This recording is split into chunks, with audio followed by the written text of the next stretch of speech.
शांत स्वरूप, शक्ति स्वरूप, प्रेम स्वरूप मैं आत्मा हूँ। पवित्र स्वरूप, सुख स्वरूप, आनंद रूप मैं आत्मा हूँ, आत्मा हूँ। निराकार की मैं पहचान, बिंदु स्वरूप मैं आत्मा हूँ। परम पिता की मैं संतान, ज्योति स्वरूप मैं आत्मा हूँ। शांत स्वरूप, शक्ति स्वरूप, प्रेम स्वरूप मैं आत्मा हूँ।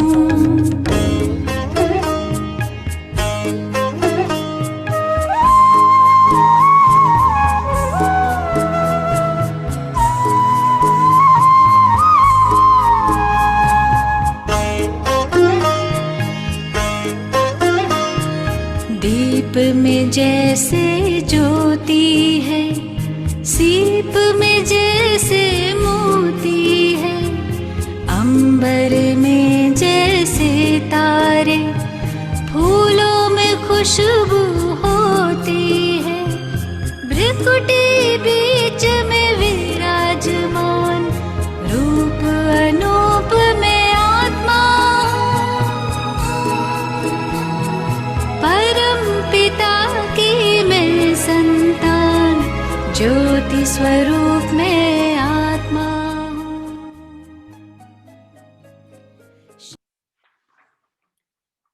ओम शांति। आज 26 नवंबर 2020 की वाणी।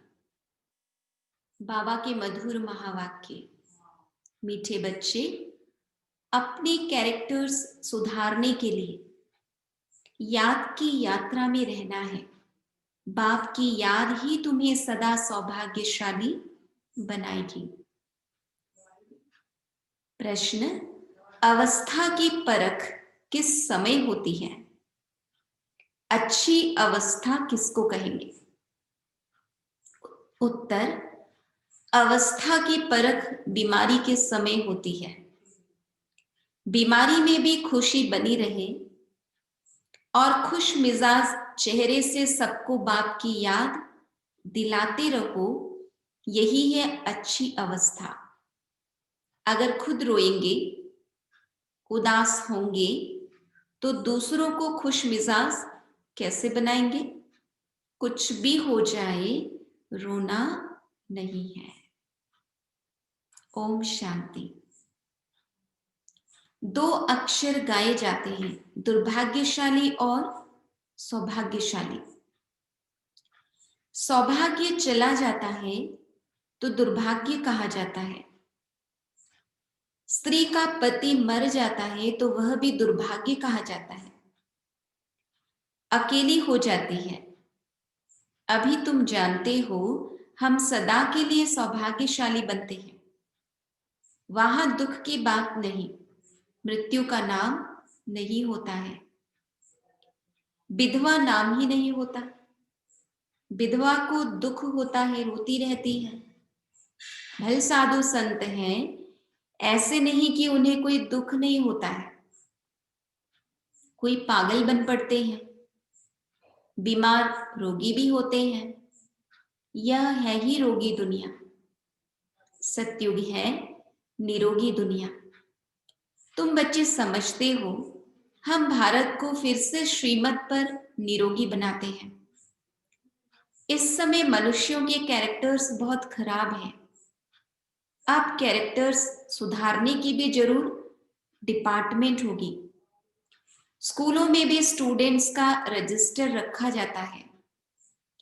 उनके कैरेक्टर्स का पता चलता है। इसलिए बाबा ने भी रजिस्टर रखवाया था। हर एक अपना रजिस्टर रखो। कैरेक्टर देखना है कि हम कोई भूल तो नहीं करते हैं। पहली बात तो बाप को याद करना है। उनसे ही तुम्हारा कैरेक्टर्स सुधरता है। आयु भी बड़ी होती है एक की याद से। यह तो है ज्ञान रतन। याद को रतन नहीं कहा जाता। याद से ही तुम्हारे कैरेक्टर सुधरते हैं। यह 84 जन्मों का चक्र तुम्हारे सिवाय और कोई समझा न सके। इस पर ही समझाना है विष्णु और ब्रह्मा। शंकर के तो कैरेक्टर नहीं कहेंगे। तुम बच्चे जानते हो ब्रह्मा और विष्णु का आपस में क्या कनेक्शन है। विष्णु के 2 रूप हैं, यह लक्ष्मी नारायण। वही फिर 84 जन्म लेते हैं। 84 जन्मों में आप ही पूज्य और आप ही पुजारी बनते हैं। प्रजापिता ब्रह्मा तो जरूर यहां ही चाहिए ना। साधारण तन चाहिए, बहुत करके इसमें ही मूंझते हैं। ब्रह्मा तो है ही पतित पावन बाप का रथ। कहते भी है दूर देश का रहने वाला आया देश पर आए। पावन दुनिया बनाने वाला पतित पावन बाप पतित दुनिया में आया। पतित दुनिया में एक भी पावन नहीं हो सकता है ना, चाहे कोई कितने ही बड़े संत विद्वान हैं, लेकिन संपूर्ण पवित्र कोई भी आत्मा नहीं है। अभी तुम बच्चों ने समझा है कि 84 जन्म हम कैसे लेते हैं। कोई तो लेते होंगे ना, जो पहले पहले आते होंगे उनके ही 84 जन्म होंगे। सत्युग में देवी देवता ही आते हैं। मनुष्यों का जरा भी ख्याल नहीं चलता 84 जन्म कौन लेंगे। समझ की बात है। पुनर्जन्म तो सब मानते हैं। 84 पुनर्जन्म हुए, यह बड़ी युक्ति से समझाना है। 84 जन्म तो सभी नहीं लेंगे ना। एक साथ सब थोड़े ही आएंगे और शरीर छोड़ेंगे। भगवानुवाच भी है कि तुम अपने जन्मों को नहीं जानते हो। भगवान ही बैठ समझाते हैं, तुम आत्माएं 84 जन्म लेती हो। यह 84 की कहानी बाप तुम बच्चों को बैठ सुनाते हैं। यह भी एक पढ़ाई है। 84 का चक्र तो जानना बहुत सहज है। दूसरे धर्म वाले इन बातों को समझेंगे नहीं। तुम्हारे में भी कोई सभी 84 जन्म नहीं लेते हैं। सभी के 84 जन्म हो तो सब इकट्ठे आ जाए, यह भी नहीं होता है। सारा मदार पढ़ाई और याद पर है। उसमें भी नंबर 1 है याद। डिफिकल्ट सब्जेक्ट पर मार्क्स जास्ती मिलती हैं, उनका प्रभाव भी होता है। उत्तम मध्यम कनिष्ठ सब्जेक्ट होती है ना, इनमें है ही 2 मुख्य। बाप कहते हैं मुझे याद करो तो संपूर्ण निर्विकारी बन जाएंगे और फिर विजय माला में पिरो जाएंगे, है ना। तो बाबा कहते मम्मा बाबा है सबसे उत्तम पुरुषार्थ में, तो पद में। तो बाबा कहते अभी जो जितना अच्छा पुरुषार्थ करेगा, संपूर्ण निर्विकारी बनेगा, वही माला का दाना बनेगा। यह ही रेस। पहले तो खुद को देखना है कि मैं कहां तक धारणा करता हूं, कितना याद करता हूं, मेरे कैरेक्टर्स कैसे हैं। अगर मेरे में ही रोने की आदत है तो दूसरे को खुश मिजाज कैसे बना सकता हूं। बाबा कहते हैं जो रोते हैं सुख होते हैं। कुछ भी हो जाए लेकिन रोने की दरकार नहीं है। बीमारी में भी खुशी से इतना तो कह सकते हो, अपने को आत्मा समझ बाप को याद करो। बीमारी में ही अवस्था की परख होती है। तकलीफ में थोड़ा कुड़कने की आवाज भल निकलती है, परंतु अपने को आत्मा समझ बाप को याद करना है। बाप ने पैगाम दिया है। पैगंबर मैसेंजर एक शिव बाबा है दूसरा कोई नहीं।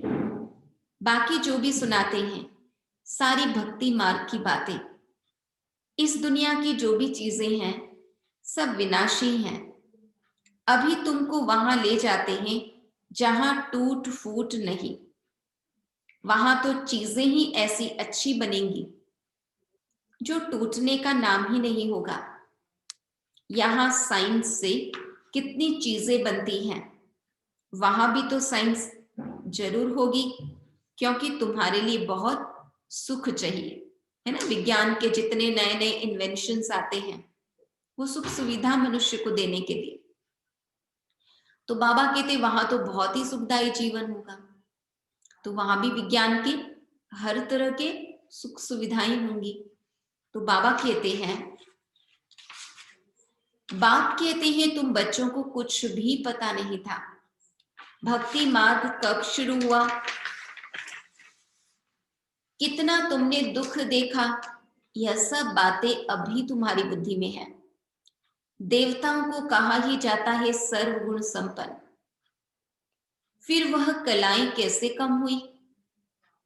अभी तो कोई कला नहीं रही है। चंद्रमा की भी धीरे धीरे कला कम होती है ना। तुम जानते हो कि यह दुनिया भी पहले नई है, तो वहां हर चीज सतो प्रधान फर्स्ट क्लास होती है। फिर पुरानी होते कलाएं कम होती जाती है। सर्वगुण संपन्न यह लक्ष्मी नारायण है ना। अभी बाप तुमको सच्ची सच्ची सत्य नारायण की कथा सुना रही है। अभी है रात, फिर दिन होता है। तुम संपूर्ण बनते हो तो तुम्हारे लिए फिर सृष्टि भी ऐसी ही चाहिए। 5 तत्व भी सतो प्रधान, 16 कला संपूर्ण बन जाते हैं। इसलिए शरीर भी तुम्हारे नेचुरल ब्यूटीफुल होते हैं, सतो प्रधान होते हैं। यह सारी दुनिया 16 कला संपूर्ण बन जाती है।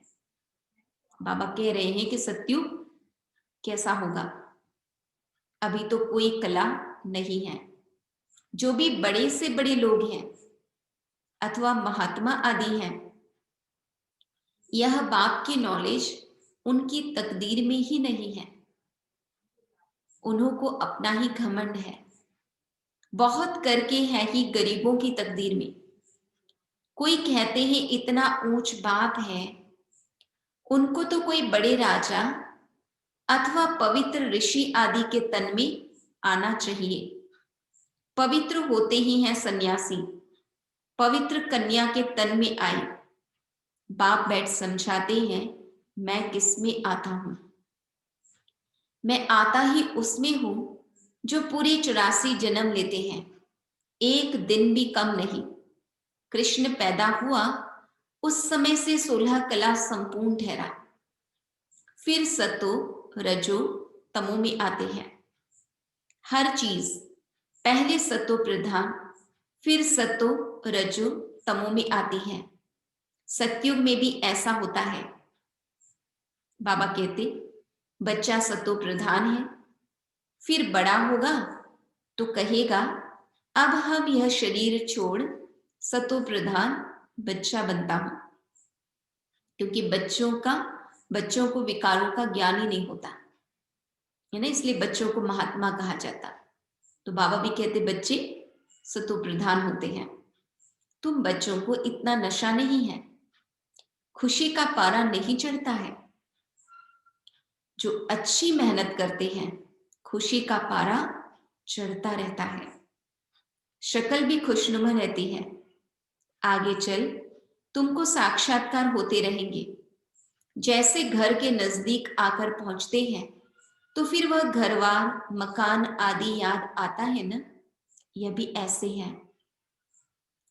पुरुषार्थ करते करते तुम्हारी प्रारब्ध जब नजदीक होगी तो फिर बहुत साक्षात्कार होते रहेंगे। बाबा ने कहा जो शुरू में पाठ चला वो फिर अंत में चलेगा। खुशी में रहेंगे। जो नापास होते हैं तो शर्म के मारे डूब मरते हैं, तुमको भी बाबा बता देते हैं, फिर बहुत पछताना पड़ेगा। अपने भविष्य का साक्षात्कार करेंगे, हम क्या बनेंगे? बाबा दिखलाएंगे, यह विकर्म आदि किए हैं, पूरा पढ़े नहीं, ट्रेटर बने, इसलिए यह सजा मिलती है।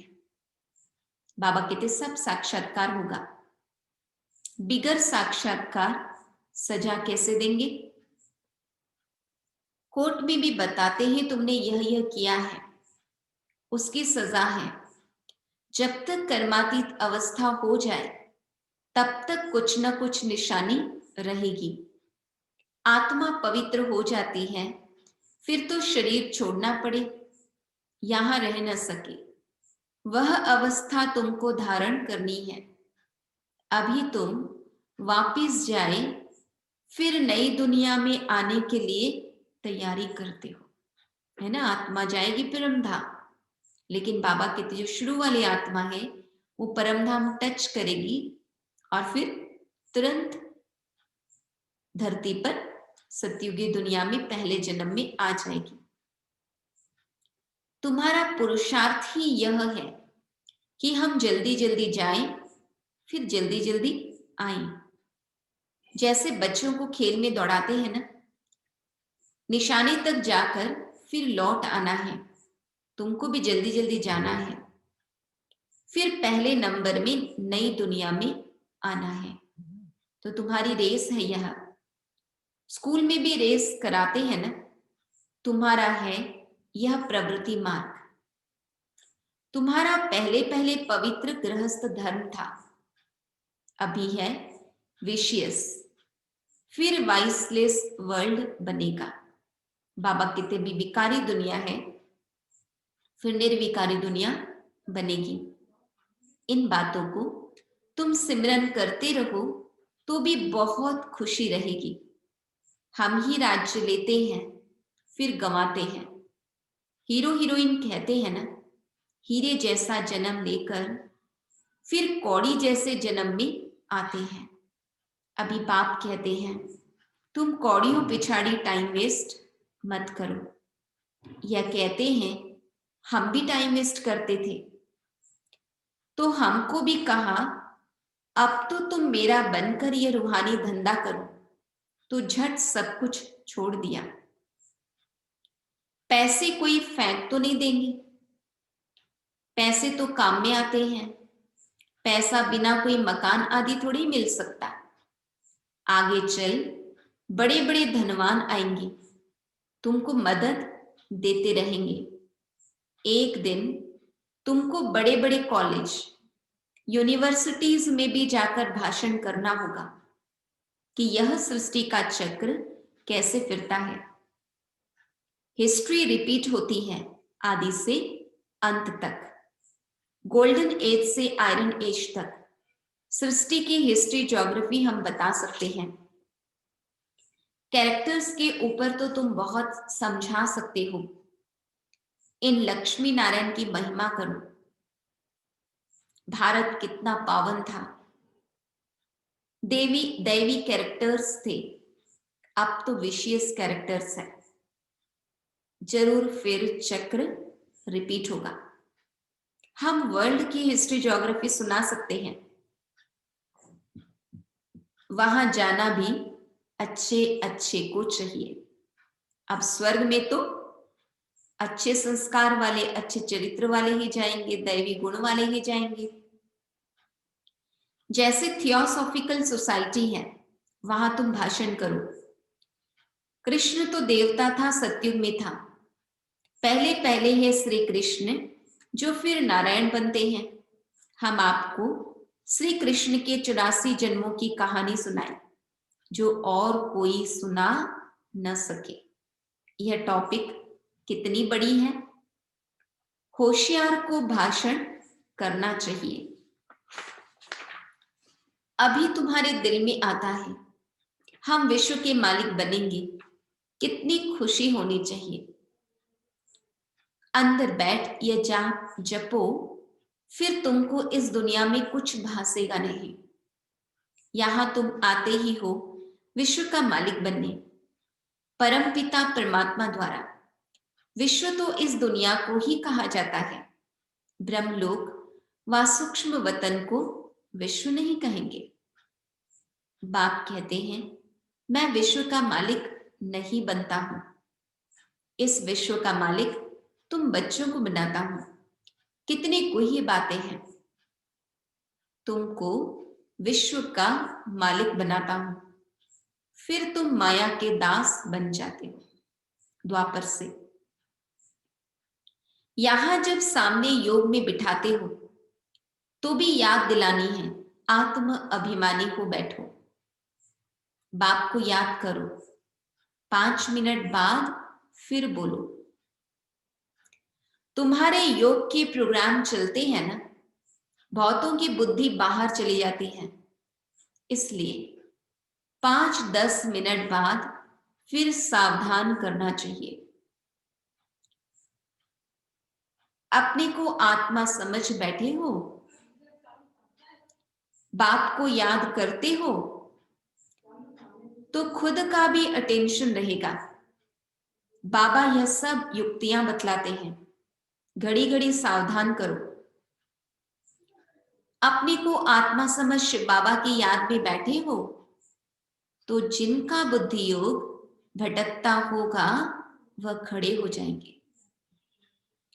घड़ी घड़ी यह याद दिलाना चाहिए, बाबा की याद से ही तुम उस पार चले जाएंगे। गाते भी हैं खिबैया, नैया मेरी पार लगाओ, परंतु अर्थ को नहीं जानते। मुक्ति धाम में जाने के लिए आधा कल्प भक्ति की है। अब बाप कहते हैं, मुझे याद करो तो मुक्ति धाम में चले जाएंगे।